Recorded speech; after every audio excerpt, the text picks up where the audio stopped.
தொடர்ந்து துரத்தும்ட்டு அப்படியே திரும்பி குரங்க நோக்கி வேகமா அவர் ஓடினாரு. குரங்கெல்லாம் திரும்பி போயிருச்சு.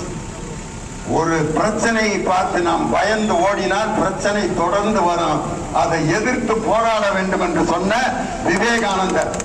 ஆனா அந்த விவேகானந்தரை 10 தடவை கும்பிடுறார் நரேந்திர மோடி.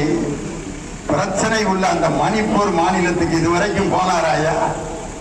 பிரச்சனையை யார் எதிர்கொள்கிறானோ அவன் தான் வாழ்வதற்கு தகுதியுள்ளவன் என்று சொன்ன விவேகானந்தரை 10 தடவை வந்து கும்பிட்டுட்டு பிரச்சனை நடக்கின்ற ஒரு மாநிலத்துக்கு ஒரு பிரதமரே போகாமல் இருக்கின்றார் என்றால் ஒரு பயந்தாங்கொள்ளி பிரதமர் யாருன்னா நரேந்திர மோடி தான்.